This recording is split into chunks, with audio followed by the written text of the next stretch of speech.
Assalamu alaikum, everyone.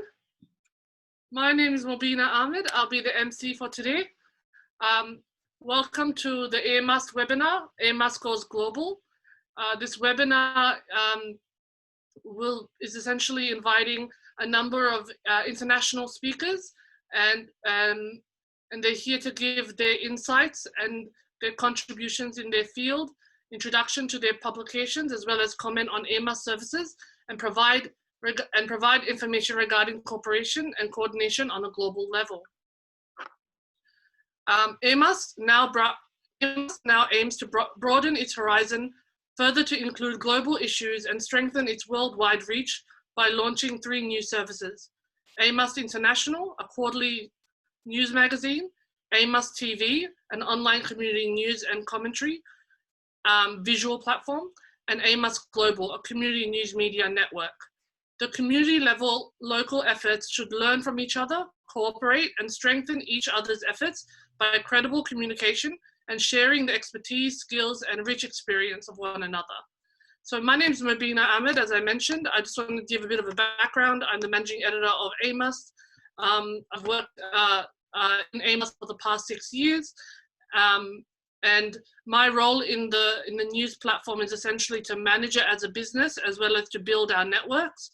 I have a background in media, photography, being involved in TV, television shows and things like that. So I definitely really believe, and it's a passion of mine, that representation really matters, especially diverse representation in the media.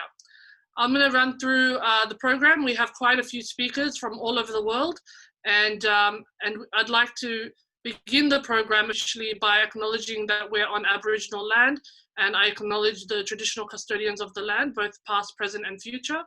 I'd now like to call upon Dr. Hafiz Muhammad Waliullah Bukhari, who is a member of SINA Incorporated, to provide us with a Quran recitation. I'll just give you a bit of background on Dr. Hafiz Muhammad Waliullah Bukhari. He has been a member of SINA. He's a Hafiz in Quran, and he's professionally a dentist. He has worked for the promotion of AMUST, having contributed towards its wide distribution, enhancing its readership. I'd now like to call upon him to give the Quran recitation. Assalamu alaikum wa rahmatullahi wa barakatuh. أعوذ بالله من الشيطان الرجيم. بسم الله الرحمن الرحيم. واعتصموا بحبل الله جميعا ولا تفرقوا واذكروا نعمة الله عليكم إذ كنتم أعداء فألف بين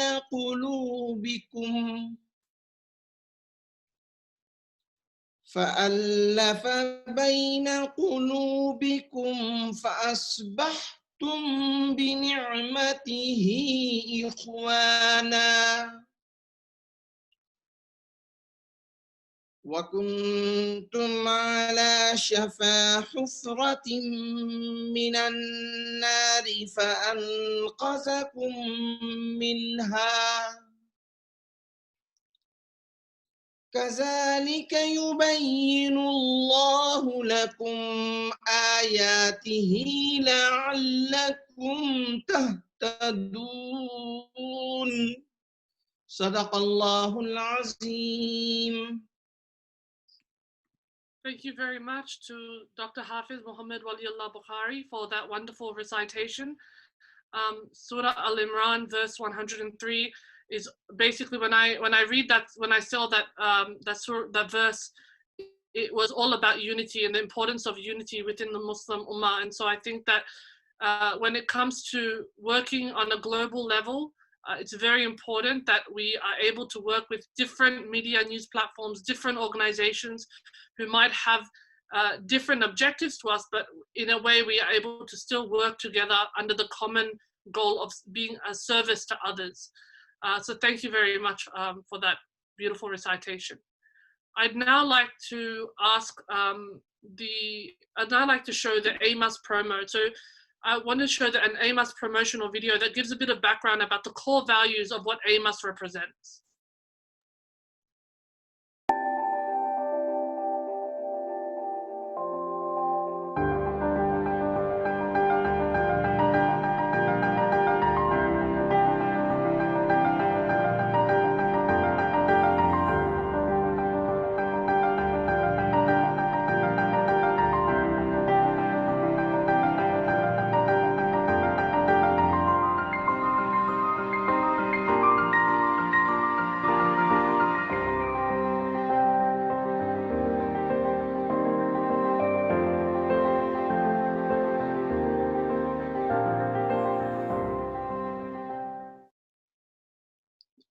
I really love that promotional video. It really encapsulates the amazing work that AMUST has done over the past 6 years in sharing positive news stories, but also talking about really important issues on a national and even international level.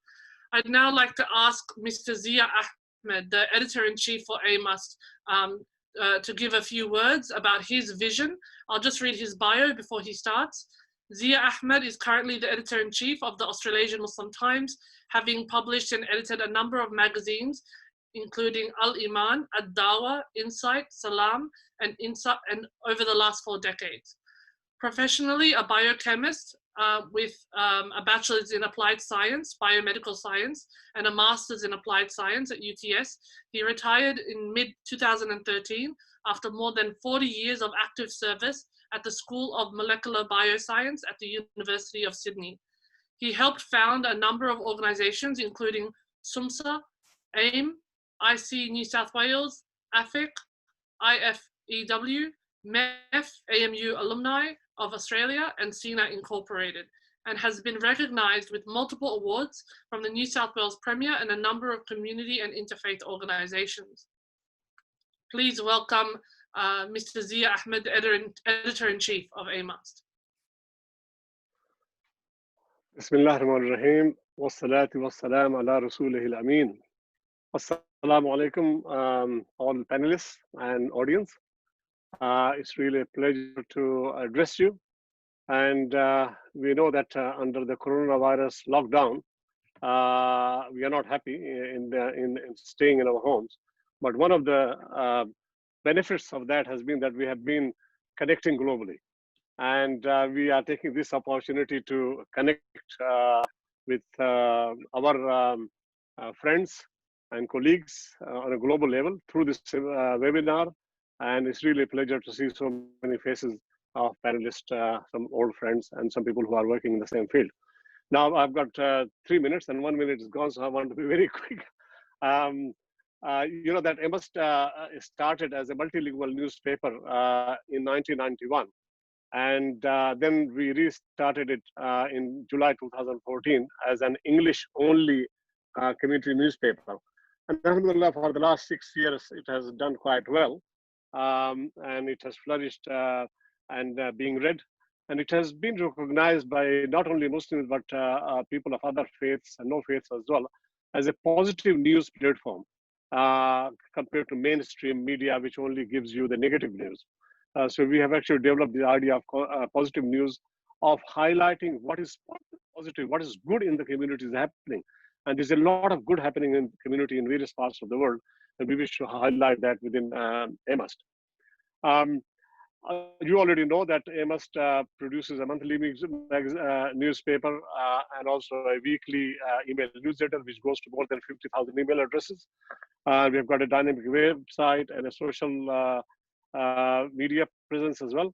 But now, in the last 6 months, we have been thinking in terms of seeing what's happening in the world, especially in terms of India, that Muslims need to have a unified voice to make some change in the world.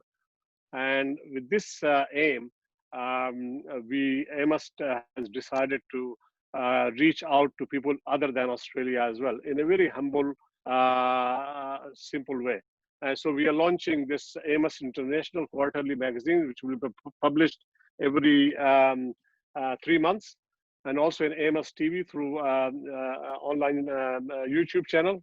And also we are reaching out to similar organizations and news platforms, just like AMUST, like we are doing with Observer in the US, and in UK we have got Muslim News and others, and try to collaborate in that way. So with this introduction, I want to stop now because my time is almost over, and Mobina is going to cut me off soon. Inshallah, we'll keep discussing this, and I would like to have some feedback from you, inshallah. Thank you so much. Thank you very much, Zia Ahmed. It's been such a pleasure working with you in the past 6 years. You know, when you first came to me and said that you wanted to do this, to run AMUST, you know, it was a very bold move. It was a very big decision, and it really fulfilled a gap in the market of young people being able to see more news that represented them, as well as talking about important issues in our community. So yeah, just as you were speaking about the history of AMUST and starting it, it really it really made me think a lot about how we have worked together in building this along with the entire AMUST team. And it's definitely a point of pride for us to do this webinar and reach out to other successful news platforms and sort of learn from them and see where we can add value to them. I'd now like to ask, I'm going to introduce, Imam Abdul Malik Mujahid, who is the founder of Sound Vision and the producer of Radio Islam in Chicago, Illinois, USA. I'll just read his bio. Imam Abdul Malik Mujahid is based in Chicago, USA, is the founding president of a non-profit multimedia company called Sound Vision and the producer of Radio Islam nightly talk show.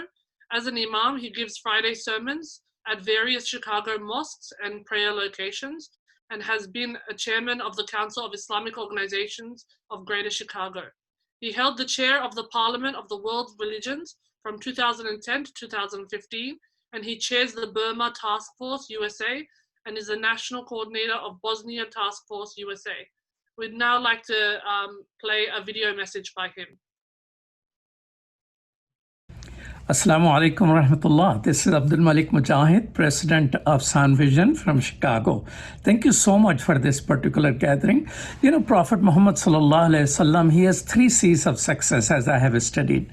Number 1, care for humanity. That makes us better human being, and that's needed for prophetic message of peace, justice, fairness, and equity.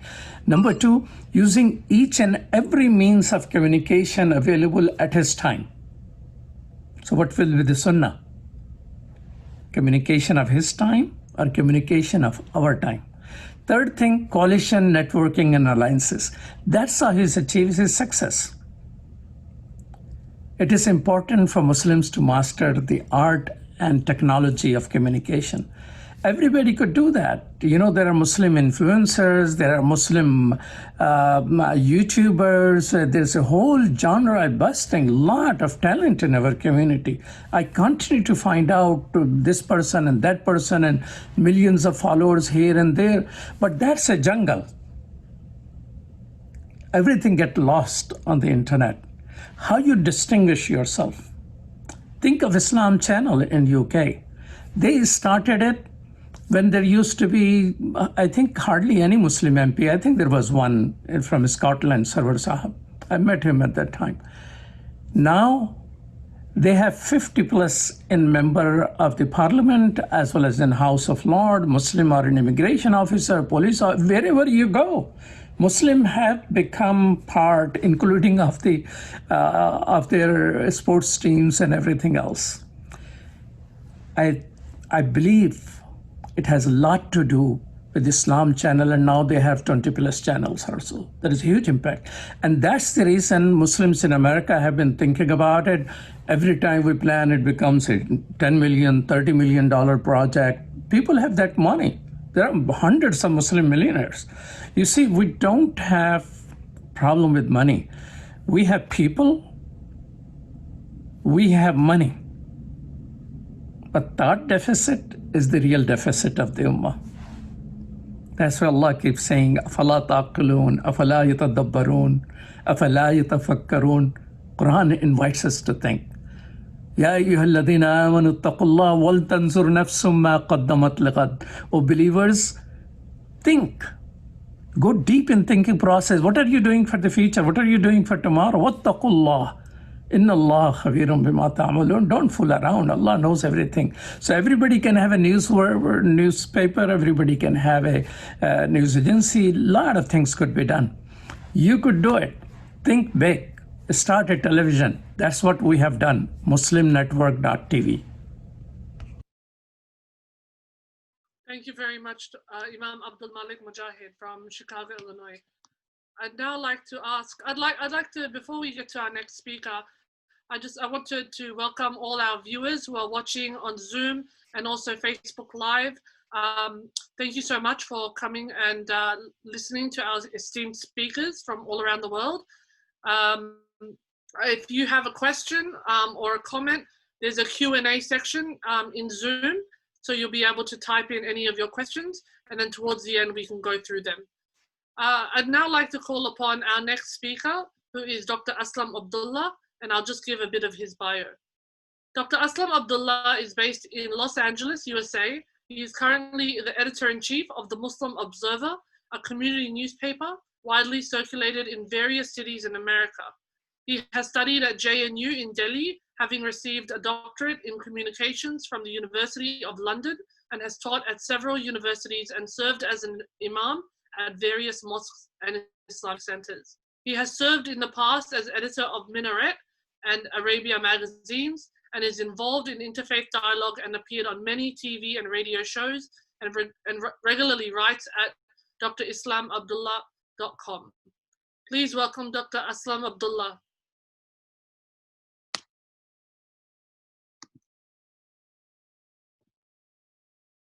Dr. Aslam Abdullah, I don't think your mic has been unmuted. Yeah, there you go. Please.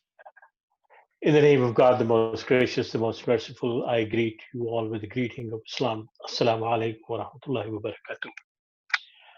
I want to thank Brother Zia for hosting this global webinar on this important issue.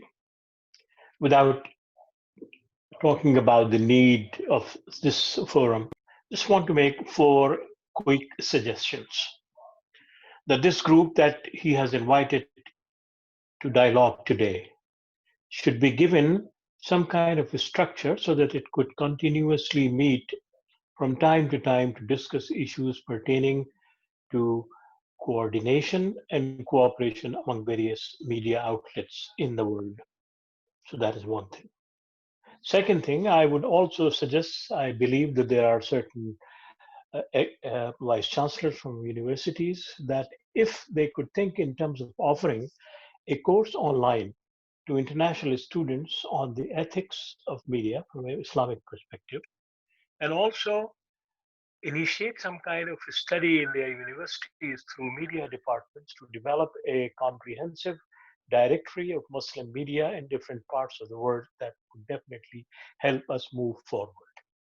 The third thing that I would suggest is that let us think in terms of having an international funding campaign to support those young emerging journalists who, due to lack of funds in different parts of the world, are not in a position to pursue their studies, and that fund could definitely be launched through Australia or England or United States, whatever. And the fourth thing is that this structure that I'm proposing should deliberate at least once a month to think in terms of sponsoring investigative reporting and investigative articles on issues that concern not just Muslims, but the entire humanity in the world as well. For instance, hunger. For instance, climate change.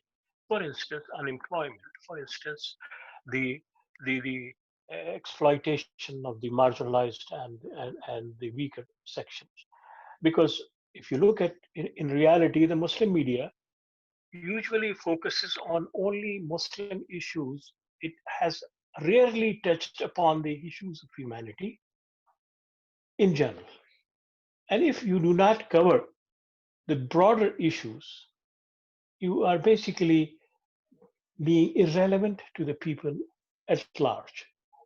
You are limiting your own circulation and readership. So these are the 4 ideas that I want to suggest, and I hope that we will deliberate on them if they find it useful and necessary. Assalamu alaikum wa rahmatullahi wa barakatuh. All right, thank you so much, Dr. Aslam Abdullah. We're just going to go to our next speaker, Dr. Javid Jameel, who is the Chair of Islamic Studies. I'll give a bit of a background for him. Dr. Javid Jameel currently holds the Chair of Islamic Studies at Yenepoya University in Mangalore, India, and is internationally recognized for work in various fields related to the applied Islam, community health, and social sciences. A medical doctor by profession, he has authored 19 books and more than 600 articles on diverse issues in the last 40 years, and is a critical thinker and influential speaker, having addressed audiences globally, in person and online. The diverse subjects he has tackled include the study of various global ideologies, international issues, studies of Quran and Islam from various angles. He has presented on alternative Islamic paradigms in various fields, including health, politics, physics, and economics. Please welcome Dr. Javid Jameel. Assalamu alaikum. Alhamdulillahi Rabbil Alameen. Wassalatu wassalamu ala Nabil Kareem. First, I must congratulate Zia bhai. He has been a very active member in Australian community. He is always busy in organizing several activities. And now his latest endeavor is worth appreciating. Because I have only 3 minutes, so I have to make just few points related to basically the ideological angle. Number one, we should know that on one hand, we are the followers of Islam, and on the other hand, we are part of Muslim community. Unfortunately, most of the times in public discourses, we practice Muslimism rather than Islam. Number two, we have to understand that Islam is not just for Muslims. Its larger aims are to work for a cleaner, healthier, and more peaceful world. When we think of Islam, we think mostly about its theological domains. We hardly feel concerned for what is happening to the larger humanity. For more than 3 decades now, I have been trying in my own limited ways to attract the attention of the world, including the Islamic organization and scholars, that the biggest cause of the problems of the world today is the commercialization and globalization of the practices declared haram by Islam. And despite huge statistics available now in our favor, we have never succeeded in highlighting issues related to the devastating effects of alcohol, drugs, sexual malpractices, and crimes, and have failed to demand uprooting of these evils because they have hugely devastating effect on life and social order. We have failed to convince the world that our primary aim must be to save life and ensure highest standards of health, and any practice or substance that endangers them needs to be effectively banned. Number three, of course, it is also our duty to safeguard the interests of Muslim community, what we call Ummah. But on that front also, we have continued to be apologetic and defensive. While other communities keep on targeting our so-called weaknesses and highlight their positives, we do exactly the opposite. We are only being apologetic and defensive in our response to them and fail to highlight the strengths of ours and weaknesses of others. Our intellectuals and media men should know that counter-attack is also an effective weapon of defense. When I started serializing my book, Muslims More Civilized Yet Not Enough, on the internet forums about 10 years back, initially there was huge outcry in some Western Muslim circles. But when one after the other, I started producing world statistics related to crimes, including murders and rapes, statistics related to alcoholism, sexual practices, abortions, children born out of wedlock, children living with single parents, the opposition was dumbstruck. Number four, as far as the questions of international collaboration is concerned, about 7 years back, I was invited by Rabte Alam Islami of Saudi Arabia, in a 4-day seminar of media organized in collaboration with Government of Indonesia, Jakarta. Several decisions were taken to help the Islamic media, but I'm not aware of any progresses. And I will suggest to Zia Bhai that they must approach World Muslim Media, the World Muslim Organization, that is Rabta Alam Islam in Saudi Arabia, and they can help, I think, in your endeavor. Number 5, AMUST can have 3 sections, one related to Islam as an ideology for the whole mankind, the other on the Muslim community, and the third on the problems of the world. It can have a regular feature on interview with some achievers or scholar. In conclusion, I would argue that our media should not just focus on the Muslim community, but must also unveil the designs of the exploitative forces, especially dangerous effects on health, peace, and social order. We have to be proactive rather than reactive in our approach. We should not just be able to clarify our ideological position on the issues raging in the world media, but also be in a position to raise and highlight the issues that are being purposely kept hidden from the public discourse. That is what I have to make these points. If you, I think, because we have to decide what should be the ideological discourse of the AMUST. That is the first necessity. After that, we can decide other aspects also. Thank you. Thank you so much, Dr. Javid Jameel. I think both speakers, Dr. Aslam Abdullah and Dr. Javid Jameel, have provided us with some great ideas and feedback in that AMUST should have a structure where they continuously, and this is why going global, we will continuously liaise with international media networks and see where we can improve and make sure that there is a regular sort of touching base and updates, not just a one-off sort of webinar as such.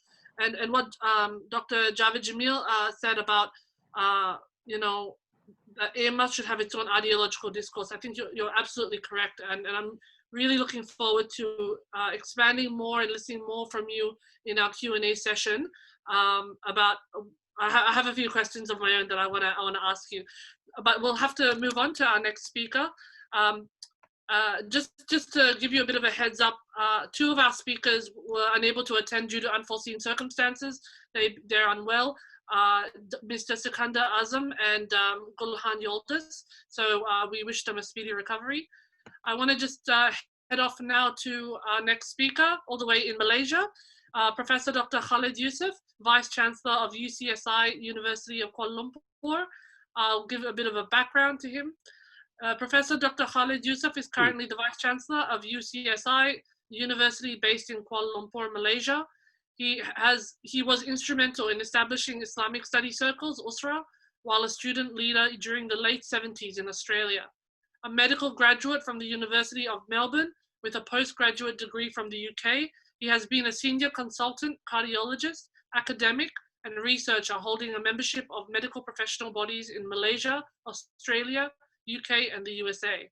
He has published widely, including the world's top journals such as the New England Journal of Medicine, the Journal of American Medical Association, and Lancet, and was instrumental in building the heart centers both in University Kebangsaan,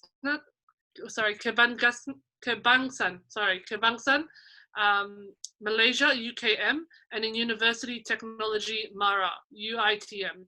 Please welcome Professor Dr. Khalid Youssef. Thank you very much, Mubina. Assalamu alaikum wa rahmatullahi wa barakatuh. Firstly, I'd like to thank Brother Zia for this invitation to join this webinar this evening. I would like to congratulate Brother Zia for taking AMUST from what it is to the global sphere.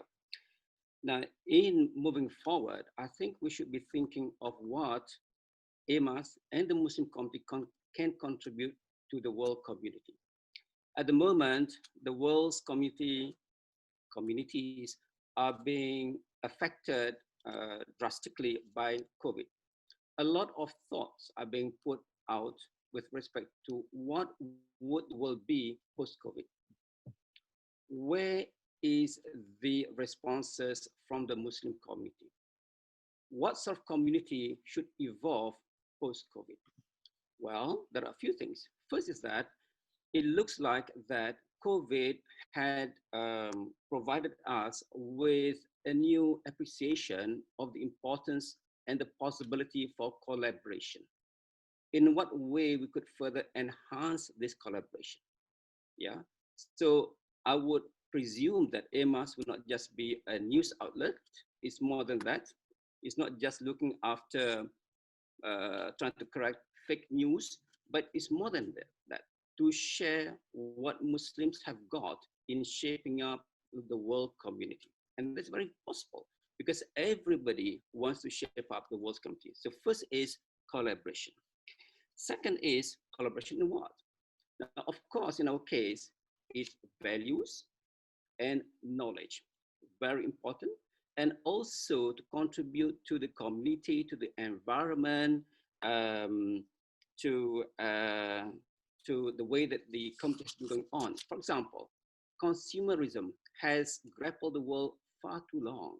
And part of the problems now over the past many, many years is because the world over has been grappled in, strangulated by this consumerism. What does Islam teach about consumerism? So I would agree with the previous speakers that there is a message in which AMUST can put through, sharing the good practices, the experiences of communities around the world, but sharing with the world at large about what Islam has in terms of solving man's problem. The other thing is that part of that would be to reconstruct the delivery of Islamic studies. And I think it is a very, very important point because Islam is really based on knowledge. Yeah, knowledge is being emphasized a lot in Islam. And it looks like that we have to relook at how some studies are being pursued across the world. Because sometimes we tend to be stagnated in certain aspects of our history that we cannot provide a new narrative for the new up and coming world. I know that, just probably in a few seconds, that there is a group which is looking at decolonizing history.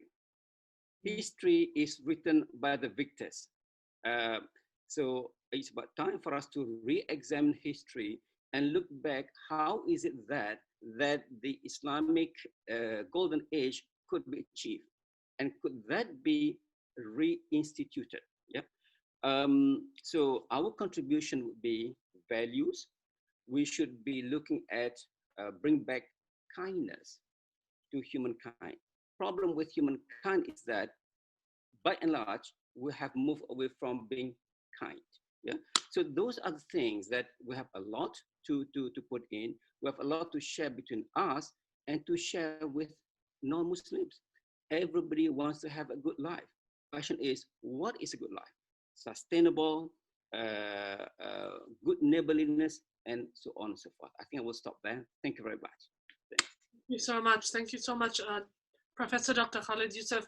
You know, you mentioned quite a few points that I think I just wanted to highlight is that how is, you know, Islam, as you mentioned, Islam is based on knowledge and the importance of disseminating the knowledge and how people learn their religion, not just from their own cultural upbringing, not just from the lens of in being inherited, but also seeking knowledge from reputable sources, from scholars, and understanding, you know, looking at the history. I think what you mentioned about how is the history being told, and how do we view our narrative, our heritage, and our story through different lenses. And I think you mentioned a very good point about making sure that the narrative and the historical narrative that we're understanding is not done through just a Western or colonial sort of perspective. I think that's very, very key. Thank you so much for sharing that. I'd now like to welcome Professor Dr. Anwar Galani. I'll just give a bit about his bio.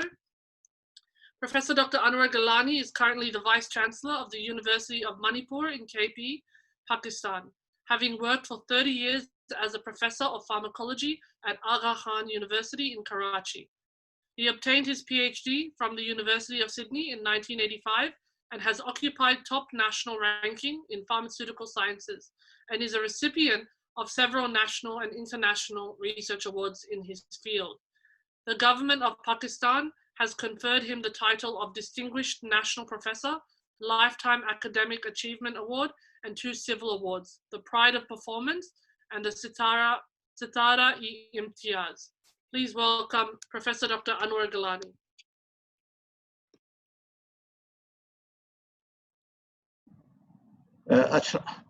You Assalamu alaikum, everyone. It's a great pleasure and honor to be here. And I wish to thank Brother Zia for inviting me and providing this wonderful opportunity to interact with the renowned scholars. My journey with this organization, with Brother Zia, started when I was joined University of Sydney as a PhD scholar. That was in 1979. And then the first thing which I was introduced to that university was the SAMSA, Sydney University Muslim Student Association. And immediately after landing to the university, within an hour, I was able to meet with Brother Zia as the founder member of SAMSA. And then all my issues were resolved, and then we started, working like brothers and like one family. And then the Brother Zia Salim used to be president of SAMSA at that time, and Brother Zia, and both they helped me a lot. And a few months later, I learned that I was made the president of the SAMSA. So this is a wonderful opportunity that for learning and the real picture of Islam or real face of Islam I learned during my study of 4 years at the University of SAMSA, where the Muslim brothers from all over the world, they gathered together. And we learned from each other, and there was one unity group we founded, that was the unity. We used to meet once a weekly, and of course this Usra, weekly meeting and other things. And here was the platform where we learned that Muslim, they got to be united. So. And that was a wonderful experience, and soon after that, and I got married after a year. I came back and got married, and then we started interacting with Brother Zia's family.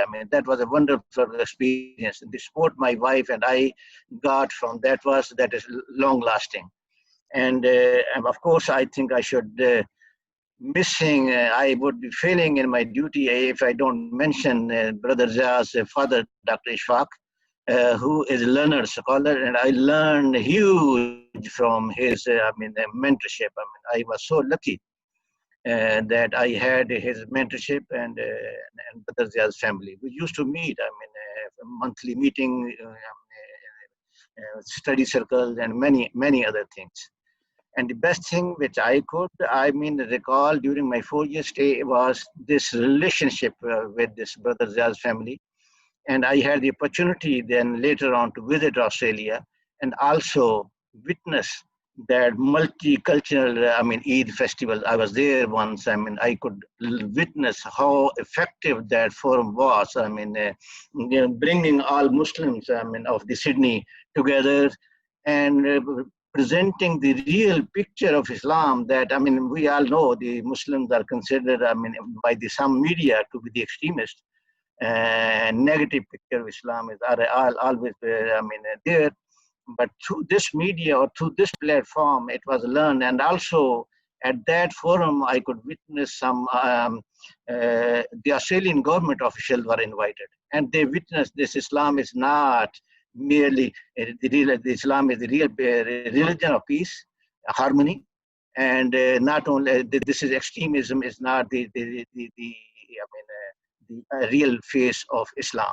So this was the forum which not only, they learned, they enjoyed, they socially interacted, but also this was the platform where the acknowledgement of the youth talent was there. I could see, youth, so Muslims were there, and there was a platform, and they acknowledged there. And believe me, people used to, wait for this multicultural Eid forum, every year, where not only old people, young people, adults, all they interact together and they learn from each other. And then I was lucky to, I mean, that's of course, then they introduced the social media, I mean, this media, views of Muslim media, I mean, I should be, I mean, focusing on. This platform of AMUST they introduced, and this is a wonderful, I mean, a platform connecting, cooperating, I mean, and presenting the, I mean, positive image of Islam. So this is wonderful media. I know the time is short, but I should introduce myself that my field is health, and my whole life is projecting how the Sirat of Prophet can help to maintain good health. This is my the real picture. At one stage, I will present this lecture or I will write an article in my practical life at my daily, there is how this Prophet of Sirah of Prophet is, of course, the solution to every walk of life, but health, the contribution in health is something beyond phenomenal. At the age of 65, my lifestyle is full of stress because being a vice chancellor, but yet I'm free of medication at the age of 65. That is simply because some understanding of the Sirah of Prophet Sallallahu Alaihi Wasallam. So this is the platform, the social media platform, which bring the wonderful together, Muslim together, connect together, and then the concept of unity and everything. So I like to congratulate Brother Zia, Mubina, and Meher Jahan, Babi Meher Jahan, a huge success of this family.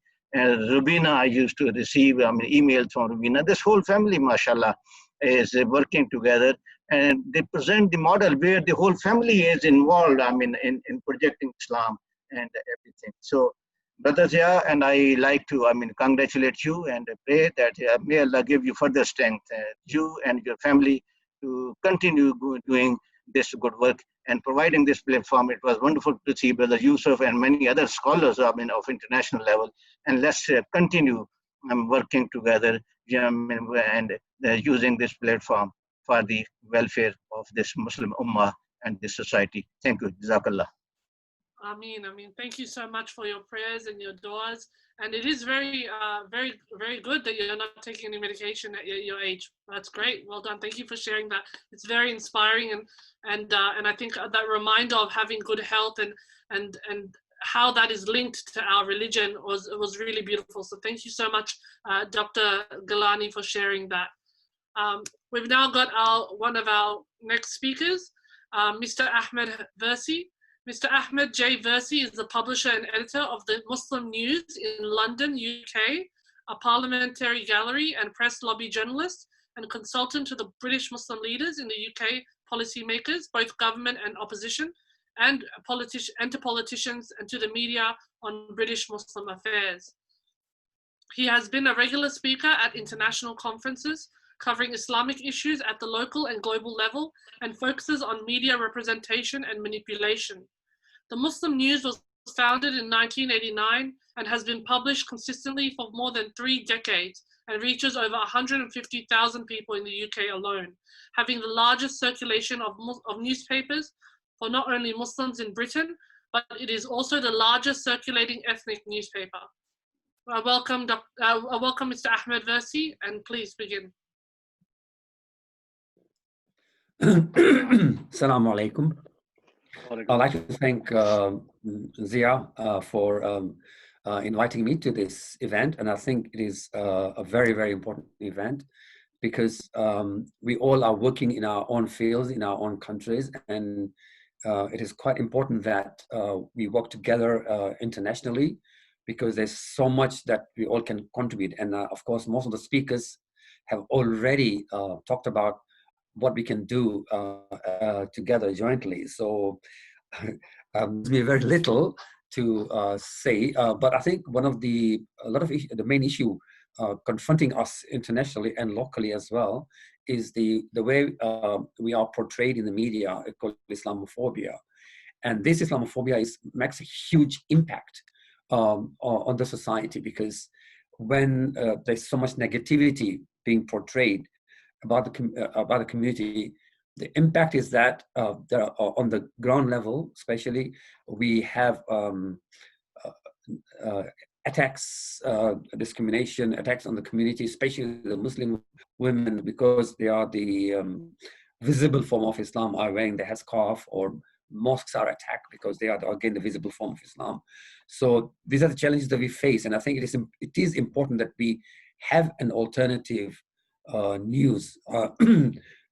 Even though it is important that we do work in the mainstream to change these perceptions, but it's also important that we have an alternative media and information so that we can publicize and inform the public of the huge contributions that Muslims are making, not only in our own local areas, but also internationally. And to coming together in this collaborative fashion, we're able to share those positive contributions Muslims are making so we can publicize them here.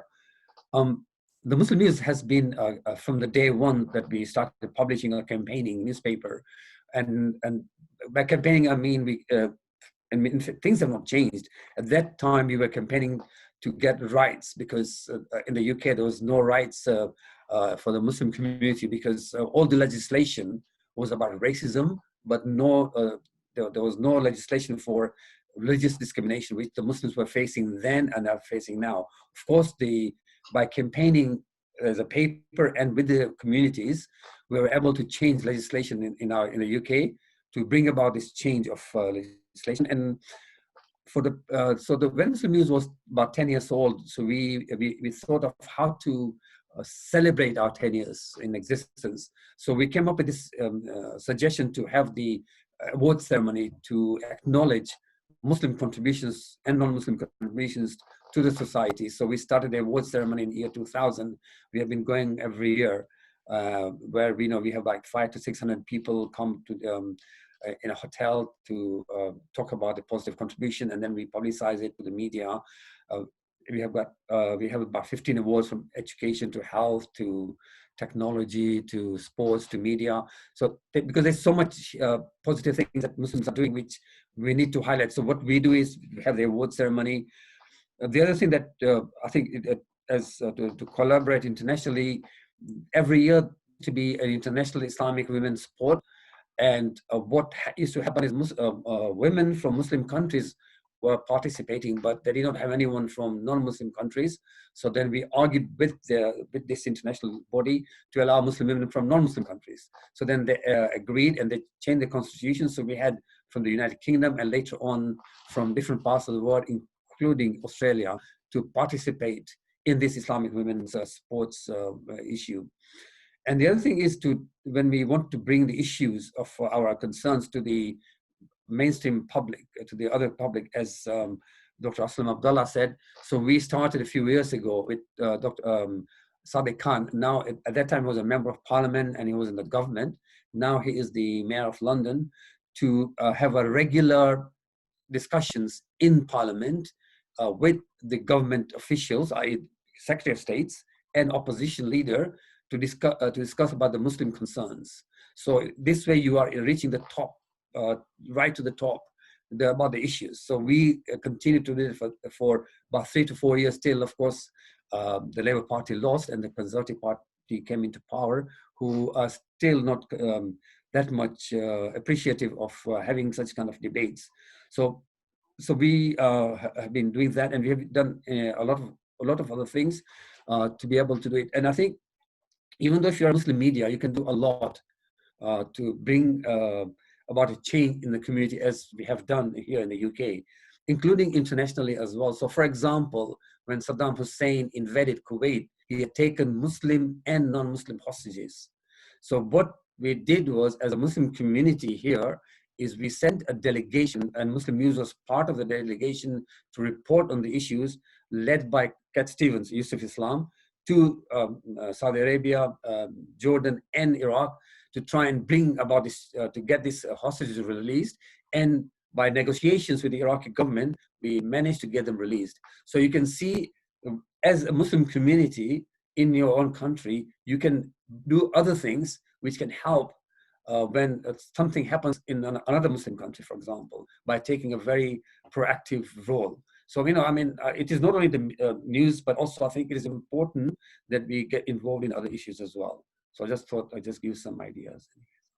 Great, thank you so much. I mean, it was very, what you said about the way, the Islamophobia narrative, you know, the way in which we have to sort of counteract that sort of negative news or even like a misperception within the community. I think there is a responsibility for all media platforms to tackle that. And also, I think it's what you said about it's really important to work in the mainstream news as well as have alternative media. So it's not about being in extremes where it's like, where you'll get some people that say there's no point doing an alternative media, no one's going to read you, you might as well just try and fit into the mainstream media, even though it's a very toxic place. I know a lot of Muslim journalists that have tried to work in the mainstream media, and it's a very toxic, very tough place, especially on discussing Muslim issues pertaining to Muslims, I should say. And then the other extreme is where people create these media platforms, but they build it, but they don't see the value and importance of keeping an eye on the mainstream media and being involved in the mainstream media. So what you said about having a balance in between the two, or both, is very important. Thank you so much for sharing that.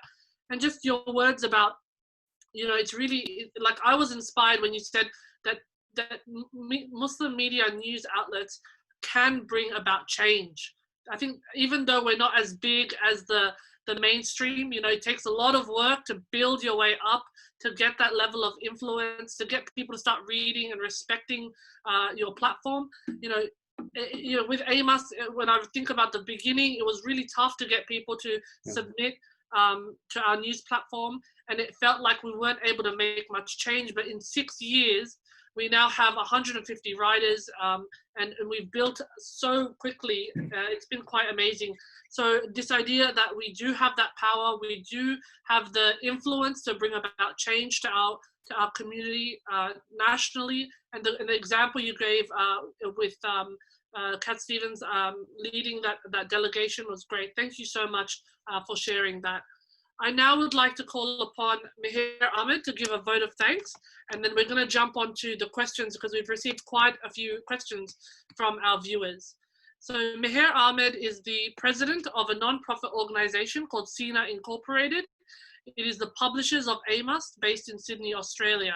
She completed a Bachelor of Teaching from the University of New South Wales and a Master's in Information Technology in Education from the University of Sydney, and currently works at a public school. She has played an exceptional role in the Muslim community and is an excellent role model, and has been recognized as a New South Wales Woman of the Year Award 2019 in Cabramatta, and in the Mosaic of Muslim Women in Australia 2018 by Muslim Women's Association in Sydney. She has been the co-founder of the Multicultural Eid Festival and Fair, MEF, and the president of the Islamic Foundation for Education and Welfare, IFU, and has initiated a number of community support projects under SINA Incorporated. Please welcome Mrs. Meher Ahmed, who will be giving our vote of thanks. Your mic needs to be unmuted.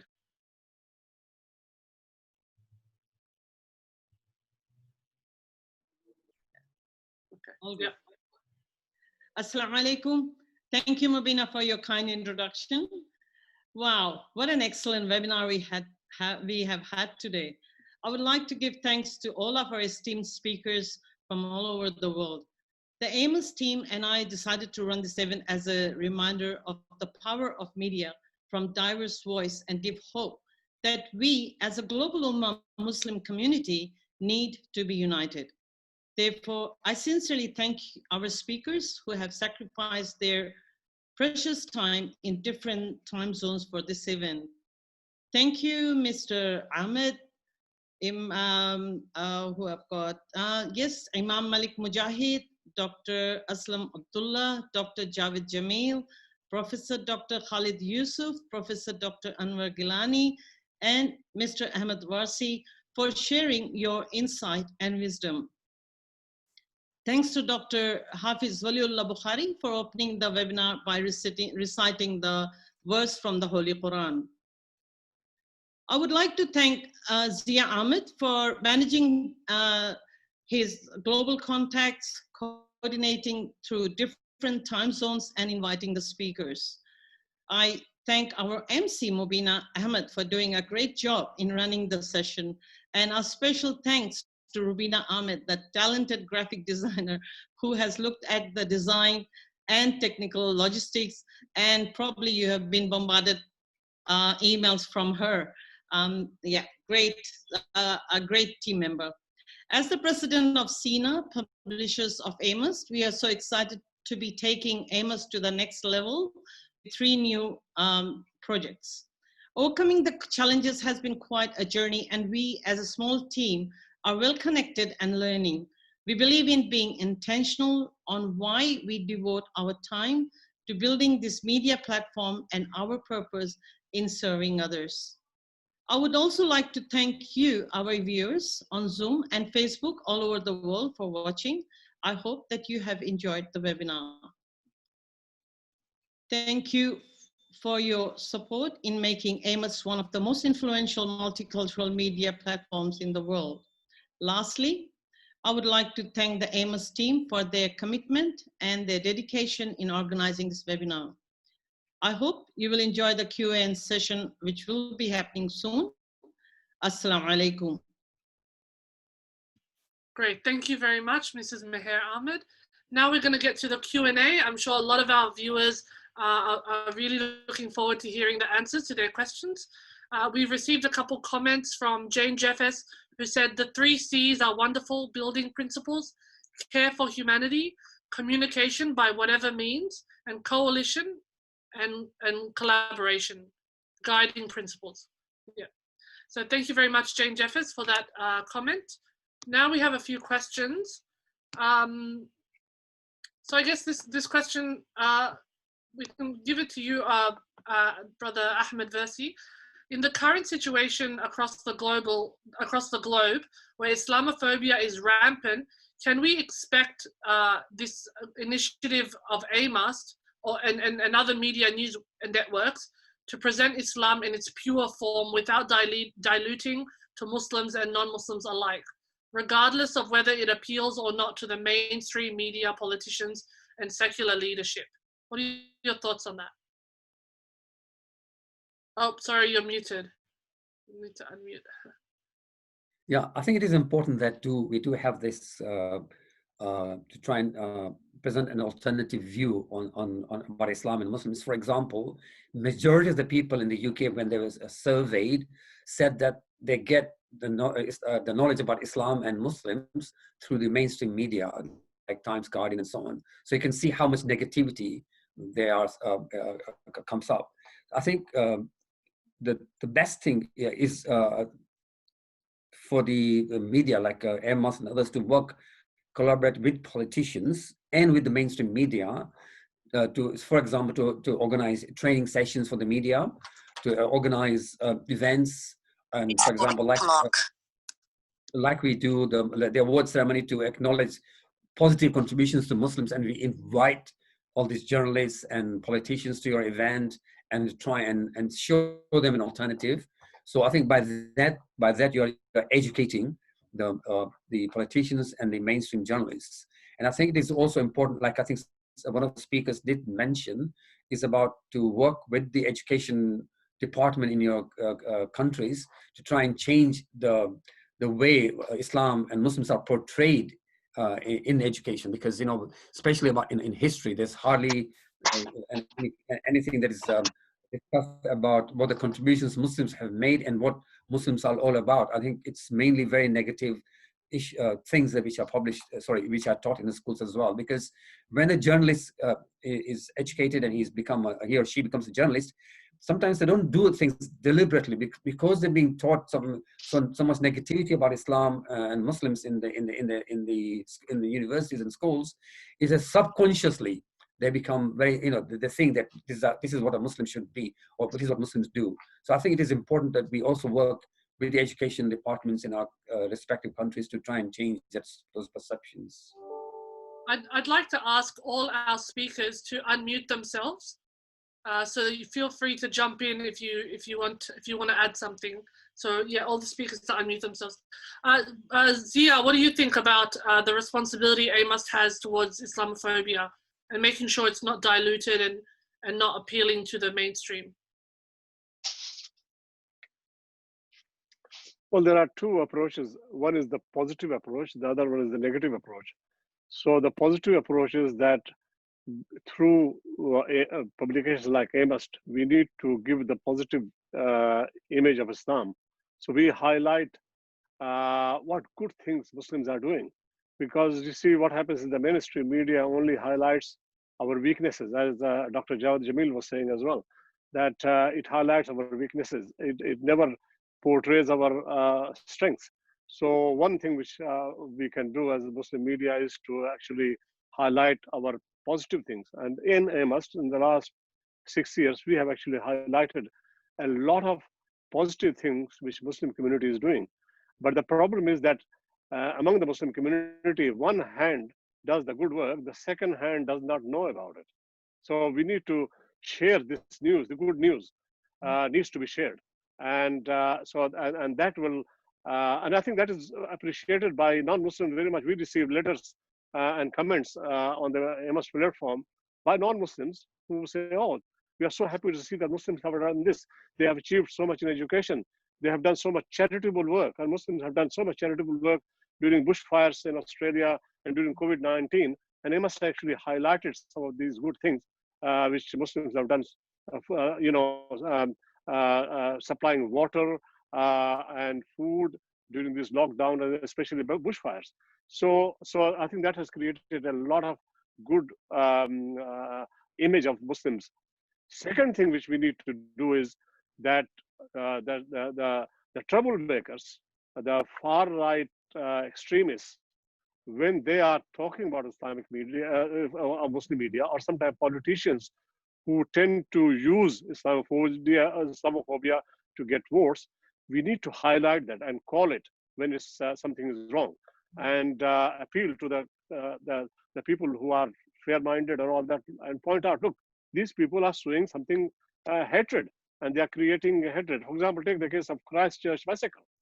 Some people do blame the politicians for using Islamophobia and giving hate speeches against Muslims that prompts some of these extremists to take violent action.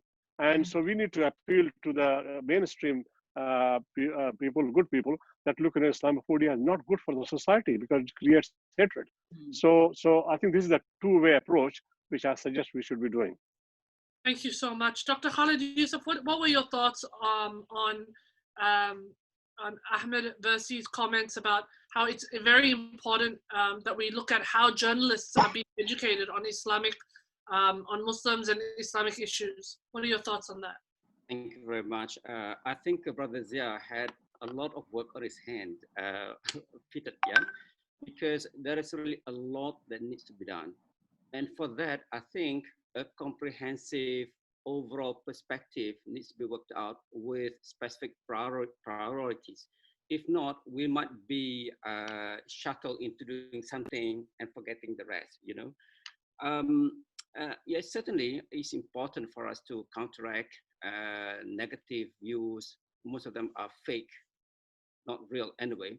But the world now is trying very hard to reconstruct what the world is post-COVID. Where is the message of Islam? Where do we engage in shaping the world post-COVID? COVID affects, pandemic affects almost every country in the world. Every country has a negative impact, yeah? So where are we? And I think this is a very good opportunity for us to bring our intellectuals together and work through and activate and say that this is what Islam may have to say, or rather this is the way that we look at how the future world would be. For example, I was talking about consumerism. We did not notice how much consumerism had affected individuals in society, yeah? But yet the world is talking about sustainability. Does it go hand in hand between consumerism and sustainability? People talk about fourth industrial revolution. Is it really that we should be focusing our society to fit in the fourth industrial revolution? Or are we or do we have to look through another format of the society? Because Industrial Revolution is really train people, inverted commas, to put it blankly, for the factories. Is that all human beings are? Now, COVID teaches us that collaboration is very important. Collaboration is very possible. That individuals in the society can do a lot of things. For example, in Malaysia, for example, the non-face, online commerce has grown by 30% over the COVID period. And not only that, during the COVID period, there's a lot of collaboration on the ground. Individuals in the community help the frontliners and so on and so forth. These are important values that we can describe and subscribe for the new world. And I think if we have a narrative of what the new world is, people may be interested in saying that, well, Islam is not just about cutting hands, cutting heads, and so on and so forth, but more of bringing a just world where everybody has a stake in it. I think that's very important. The other important point is that, and I said, Zia has a lot of work on his hand now, is education. I think we have neglected the delivery of Islamic studies. In my country, there's a lot of ritualism. And our understanding of Islam tends to be stuck at a few centuries ago. Everything refer to that. Yeah, we don't have this intellectual awareness of wanting to see the current scenario in the light of Islam. Yeah, it's always referring back. I don't say that it's wrong, but probably we can be more progressive than that. Yeah. And the third point is regarding. I want to touch upon a few doctors here in this webinar. What is called the epidemiology transition. That's going to affect many Muslim world, yeah, where the diseases are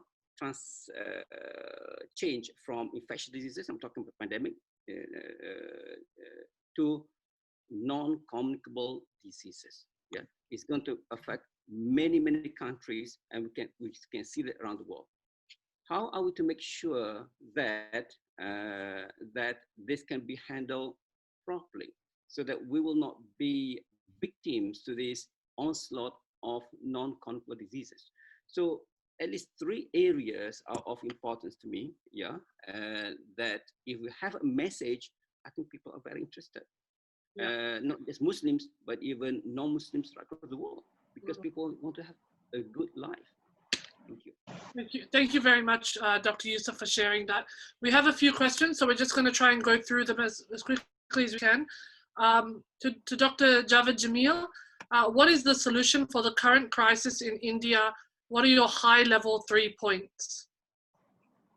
As far as the crisis in India is concerned, because in India there is a very strong Hindutva lobby has emerged, and that is causing the huge problem. Now I am trying to convince the Muslims, because in India people think that there is one majority, big majority, and one minority. I'm trying to convince them that no, in India there are 5 minorities. There is no majority. 5 minorities. One is, of course, Muslims and religious minorities. The second is upper caste secular people. The third is upper caste Hindutva lobby. And the fourth is OBCs, which backward classes. And fifth are what is called scheduled classes, Harijans, which we know, Dalits. So all these have different sets of problems at the social level and the economic level. So if we try to focus on all of them, then this Hindutva lobby can be sidelined. But unfortunately, we tend to speak in terms of purely Hindu versus Muslim. So we have to bring out it to the public that we have to differentiate between these 5 groups, and we have to try to communicate with all of them. So if we can communicate with, for example, Dalits and OBCs, then together with Muslims, they become a big majority in terms of the democratic setup. So that can be very helpful. And of course, I have been trying in my own ways, as continuation of the previous speakers, I am trying to, in my own ways, to establish what I call applied Islamics. So applied Islamics means that application of Islam in modern fields, in every field. It is very much there in health, it is very much there in physics, it is so much there in economics and social studies. In every field we can apply, and I have been presenting different models. For example, in COVID situation also, I have written at least 13 or 14 articles on various, how the different pandemics in last 100 years, including HIV, including swine flu, HPV, which is killing so many women due to carcinoma cervix, how they are somehow related with the issues related to Islam. Because in Islam, there is a three-dimensional concept. One is fundamental rights, one is fundamental duties, one is fundamental prohibitions. Not like in the modern world where all emphasis is only on fundamental rights. So we have a three-dimensional concept, and which is the best concept to preserve health.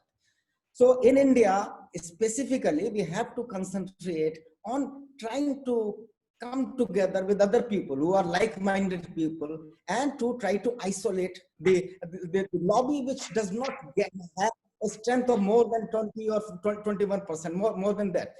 Occasionally, when there are certain issues, when they turn it as Hindu-Muslim, then occasionally in democratic elections, all Hindus tend to unite. But in normal times, if we utilize it properly, then we can try to divide those four groups into in a way that all of them can become positive towards us.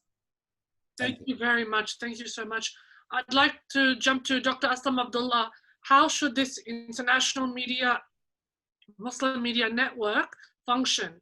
How will it leverage each other's strengths and thereby strengthen each partner and the partnerships as a whole? What are your thoughts on how the international Muslim media network should function? I think one of the things that we all can cooperate, including all those news publications that are present in today's webinar, and many others who might join in the future, is to focus on this issue of Islamophobia and do an investigative reporting about this industry that has been financed by various special interest groups in different parts of the world. We do not have enough data to identify those people who are linked with the Islamophobic movement in different parts of the world. And unless we come up with concrete and factual reporting on what and who are behind these things, we will not be able to convince many people who are basically deceived by this Islamophobic propaganda that what is being given to them is wrong. That's one thing. The second thing, that we should all try to at least give an understanding to common non-Muslim as well as Muslim what Islam is all about. Hundreds of definitions of Islam that are circulating in the world. And there are different perspectives, different ideas. We should have at least a minimal understanding of what this space is all about and what we all agree upon those things. And in that respect, education, of course, is important. So there are two things that we can definitely do. One is do some investigative reporting through collaboration, and then on Islamophobia, and then see who are the forces, who are the financiers, who are the writers, who are the organizations that are supporting this kind of group, and expose them. That's one thing. That is, of course, is the job of the media. And then, of course, the scholars should respond to all those kind of questions and concerns. And second is at least give a forum to the scholars, Islam, to come up with a minimum understanding for common Muslim as well as for common non-Muslim. And these are the two things that where we can start collaborating. There are 5 or 6 publications who are present in today's webinar. And I think those publications can pool their resources to do that. Ahmed Versi, of course, has done wonderful work in England, and certainly we can use his expertise in that area, and that how to basically conduct those kind of researches. Very much, thank you. I'd now like to head to Dr. Anwar Galani. How do you feel where the various Muslim channels working in silos can be unified to being together amongst different generations of Muslim brothers and sisters across the globe on a single page. So Fawzia Mumtaz has asked this question: how can we be, instead of working in silos, working in a more unified sense? Oh, you're muted. Just unmute. Is it okay? Yep, we can hear you. Yep. I was writing my response to health issues of COVID, but when you called me on this thing, so this is, yeah, I mean, of course, we are low. I mean, the solution in our Ummah, I mean, in Muslim Ummah is the ijtimaiyat, I mean, working together. So this is the Prophet of Sunnah, I mean, working together.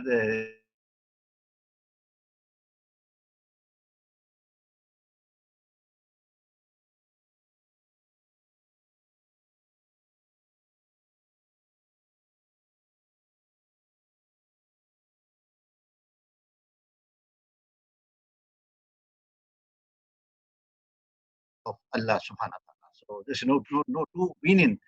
So if our objective is same to please Allah subhanahu wa ta'ala or to, I mean, work for the Muslim Ummah, so there's no two opinion that working together as a one platform so that we can help each other. Of course, the different forums could be there addressing different issues, but eventually we got to work together, which can synergize. Sorry.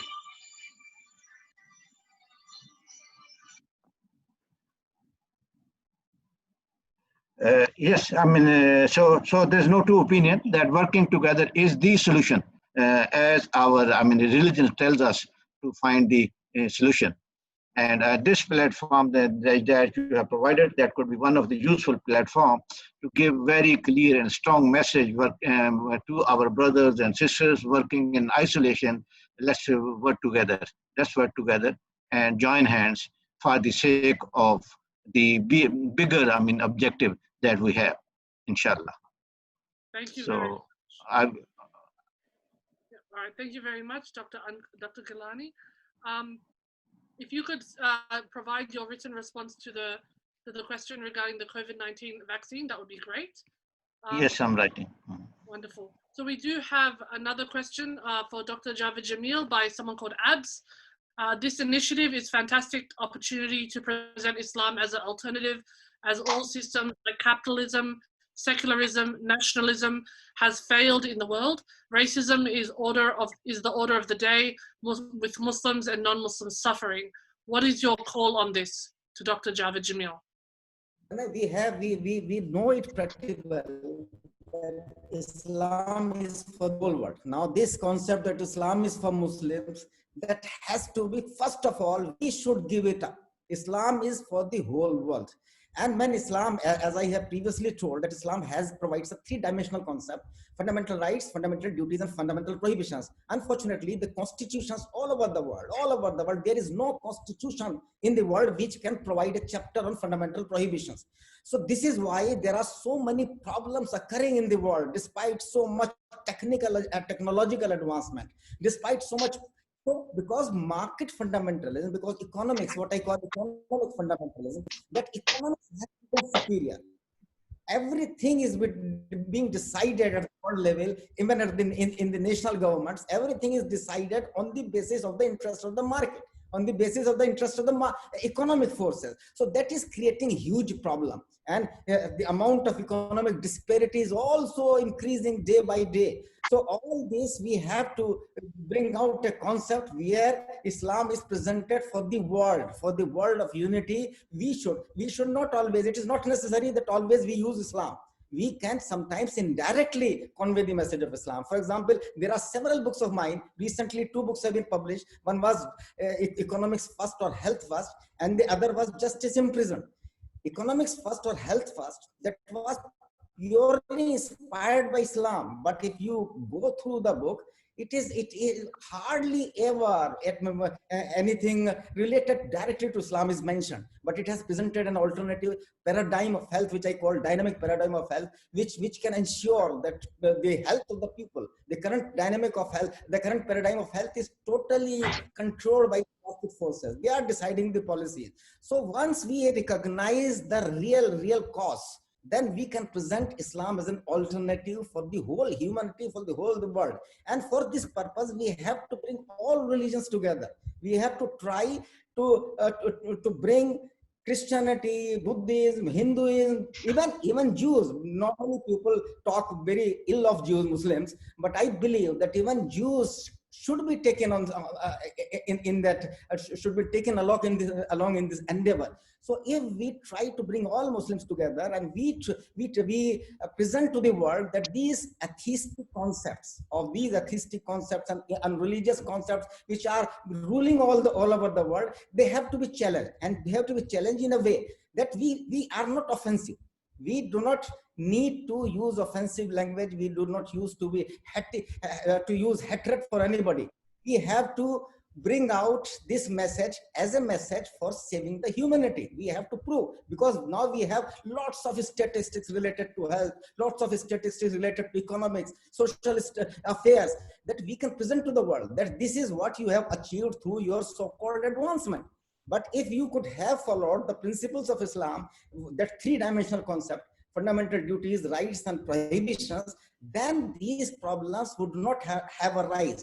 Then the technological advancement would have been there, but at the same time, there would be a real family peace. Families should be real good family peace, real individual health, all the aspects of health, physical, mental, social, and spiritual health, then social order, no least crimes, least disturbances, all chaos everywhere. It seems that despite advancement, we are facing chaos everywhere. So if we present Islam as a model for the whole world, and in every field, in sociology, in economics, at health level, different paradigms, then obviously then we can hope that we can at least influence the world policies in a substantial way. Yeah, thank you very much for those providing that strategy, those strategies and those advice. That's very great. Thank you so much. I just wanted to jump quickly to Zia Ahmed. Ahmed Versi wrote that, one of the reasons for this webinar is to talk about AMUST going global. And we have introduced 3 different new initiatives, the TV, the magazine, and things like that. So why have you decided to go global? Why now? And how are you going, like with the new introductions of the 3 things that we're introducing, that AMUST is introducing? What are your thoughts on executing that? I guess as the managing editor, I can talk about AMUST TV, but I'll let you start by talking about your initiative to go global. Okay. Before I answer that question, I just want to comment a couple of comments on Dr. Javid Jameel's ideas. I just want to say that Dr. Javid Jameel, if you haven't read his books, you know that he doesn't talk in air. And one of the characteristics which I found in his writings is that he comes up with data and statistics. Sometimes we Muslims tend to talk in air, but he actually comes with evidence from data and statistics. It's really convincing, even convincing for those people who are in the opposition. And I think that's the approach which we need to take: bring out the data, the evidence, the statistics, and prove to people that yes, you are saying the right thing. That's one thing. Second thing, Javid Bhai also said regarding Rabita Alam al-Islami and Muslim world media and things like that. Javid Bhai, I tend to differ with you that Muslim countries, the media is very much manipulated, especially in terms of Saudi Arabia.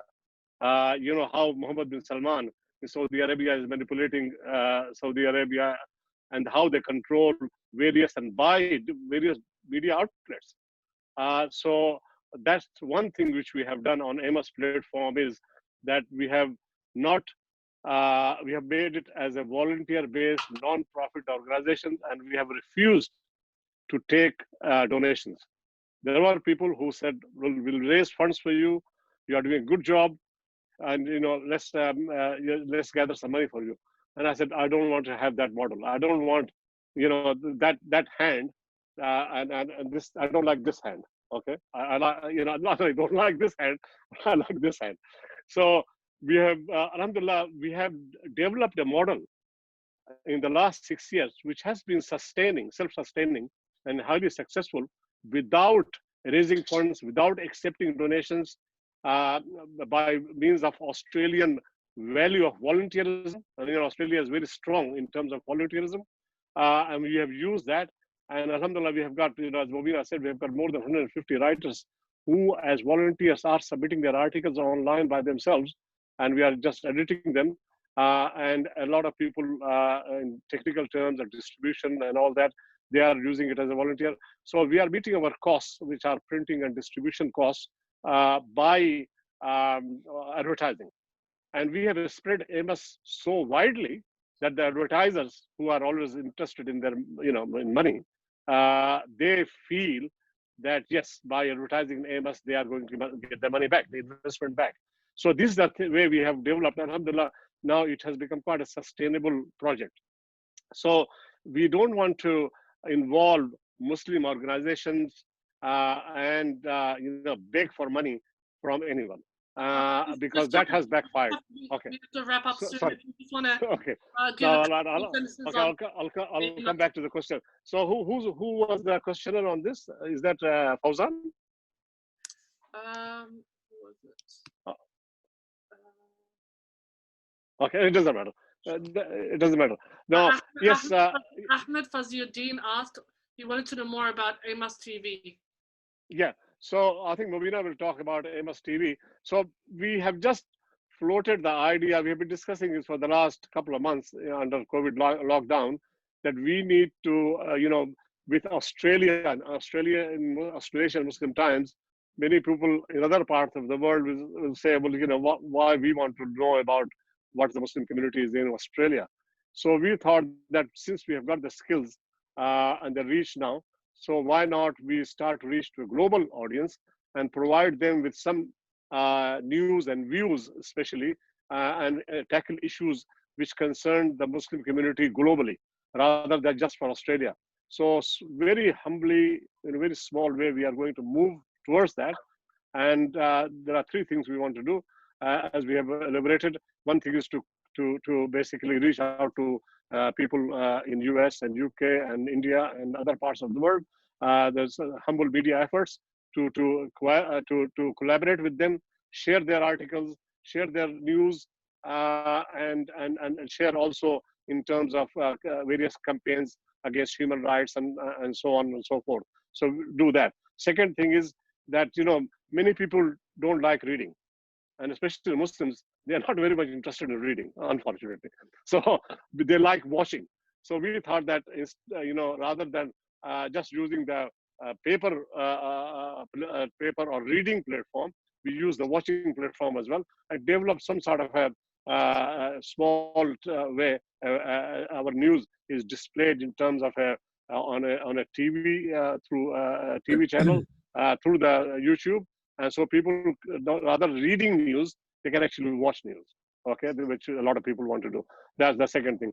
The third thing is that we want to have to start with a quarterly magazine, like a Time magazine, or like Brother Aslam, you guys started Inquiry magazine, and Brother Ahmed, Inquiry, Arabia, and in UK, and that worked very well. It was beautiful, but it only it died down within a few years. And so we want to start something like that. And I think it will not be just paper, but mainly electronic form as well. We have got more than 50,000 email addresses, not in Australia, but throughout the world. And through that, we can actually, reach out through electronic magazine to these places where they can read on their computer, just like a paper magazine. So we haven't got the nuts and bolts of these projects yet. This is just this webinar. We just want to make an announcement, and inshallah, we'll be working practically how to put this in practice, inshallah, with your best wishes and dua.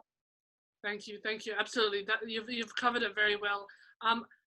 Dr. Khalid, Youssef, you have a question from Tuan Pakir. If you wanted to type the answer in the box, because we're just running out of time, unfortunately. But I just wanted to also read a couple of the questions. Assalamu alaikum, Dr. Javid Saab. Mind-boggling thoughts. please share your contact details. This is Ajaz Ahmed from London, originally from Bangalore. We need a dedicated webinar for you, sir. Jazakumullah khair. So that's very nice. For anyone who wants the contact details for our speakers, if you contact AMUST, we can give you those details. Unfortunately, we've run out of time. I'm wary that we are in different time zones and we're keeping up some of our speakers. So I'd like to say thank you so much to all of our speakers. Thank you for your time. Thank you to all our viewers. We've received so many questions, and I do apologize we haven't been able to go through all of them, but we will send your questions to the speakers and they'll be able to send their answers to you directly later. So yeah, thank you everyone for your time, and the vote of thanks has already been done, so I think I'll end it here. Thank you very much. Have a wonderful day. Thank you very much. Assalamu alaikum all.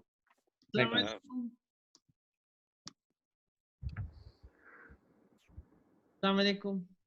Salam.